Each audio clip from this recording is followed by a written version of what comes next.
Now, 1 year on from that fateful interview, what has become of the golden couple Prince Harry and Meghan Markle, coming up later in this video. Hello ladies and gentlemen. Well, we are here again with this boiling hot tea that is just going to make your jaw drop because of all the drama. The royal power move of the 20th century, King Charles destroying Prince Andrew's sense of identity by becoming an official friend to David Beckham and bonding with each other about their love for bees. But before we jump into the whitecaps of this revelation, if you have not already done so, like and subscribe to my page and hit the bell. Be sure not to miss the blast that we have in store for you. The disgraced Duke, meanwhile, was holed up as a quiet recluse in his £30 million rotting estate while his own brother psychologically gaslighted him by bromancing golden balls himself about, ridiculing Andrew at the height of his irrelevance to the crown. First off, how big of a slap in the face is this from a PR perspective to injury?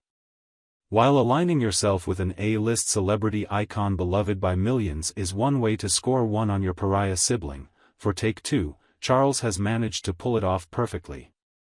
Away from someone more connected than Andrew's tattered reputation could ever hope to recover. This is not a share of solidarity on Charles's part but a neat bit of PR and shrewd power play positioning in the order of royal business. Andrew still struggles under the burden of his pasts, preventing any possible redemption. In contrast, Charles is carving out a niche as a contemporary and down-to-earth king. And by aligning with a figure as big and youth-oriented as Beckham, he appeals not just to a younger generation but shows support for an issue that has long been high on Beckham's agenda: green issues. So, what does this mean for future dynamics amongst the royal family? And Andrew's role inside the monarchy appears to be fading as Charles begins to step into the limelight adjacent his high-profile partnerships. This public snub, and that is the best word for it, isn't just an. Imagine the cloud ice baths Randy and his buddies must be shooting each other after hearing King Chuck laughing with Bex about their buzzing bee farting antics. As he shrivels up in that dismal royal shack, never again to be of any use or importance to society or his reptilian lineage.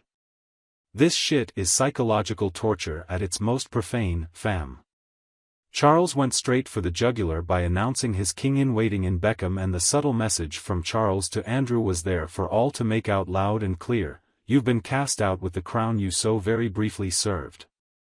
Like damn. Imagine what it must be like to be the Duke of Hazzard and listening to those two high-class gents talk about their prized royal bee colonies. Picture this: Andrew, the Queen's golden boy who now has to watch his own demise. He clearly lobbed the telly remote through a wall upon hearing their chummy beekeeping chats, but also deep down he knows his reputation is beyond in tatters to be allowed back into such regal customs again. Now even the Royal Lodge is becoming Andrew's personal Shawshank, with Charles saying he intends to make it tough for his brother until the stubborn old fart finally turns over the keys. Can't lounge around watching Judge Judy reruns in between gulping down lukewarm palace meals anymore, big guy.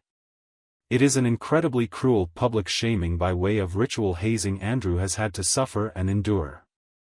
Pulled down on the way to the shack, standing butt ass naked, every last shred of respect removed and ousted in turn by authentic stars we all love with our eyes. The symbolism here is potent. In mixing with Beckham in a very public setting, Charles is not just dabbling in a spot of royal novelty, he's remodeling the monarchy. A strategic and potent means of displaying a more, now, and perhaps likable face of the crown while turning Andrew into a bit player. If the easy chumminess between Charles and Beckham and Andrew's loneliness couldn't be more sharply in focus. This story of a fallen heir is an appropriately sobering reality check for anyone who thought things were going to go smoothly. In the span of a day, he became nothing but a ghost, and all his previous privileges and respect lay but as memories in the past. The Royal Lodge he has profaned with his humanity, diminished from its once grandeur, should never be seen as the gentleman's royal and elegant home it once was. To me, it gets a pretty clear message across: if you want redemption in the royal family, it's not happening. The actions taken by Charles have more than a little to do with Andrew, of course. They are symptomatic of a more general move by the palace to change its public relations and image-making on-seer advertising. In hitching himself to an enthroned figure like Beckham, Charles is also generating a gale of popular sentiment that is serving him, and the monarchy where he lurks in compulsory waiting as regent in waiting, very nicely indeed. This aware strategy guarantees that the monarchy remains relevant in the 21st century, able to adapt and relate to modern citizens like never before. In other words, as Andrew hunkers down in a winter of his own making, older brother Charles and grandson Beckham remind us just how sweet the future might be for the monarchy. The message is as simple as this: evolve or perish, fail to adapt and be consigned to history. One that Andrew is only just learning, his life of privilege crumbling around him in real time. He can only languish in this waking nightmare, all while cultural giants like David Beckham soar to the realms of King Charles's new elite circle. The royal family scorching the earth and erasing Prince Andrew in real time. And to be honest, Charles pulled off one of the cruelest comeuppances of all time with shocking accuracy. The monarch dons his authority with complete abandon, eclipsing this humiliation in all the glory and power of the crown.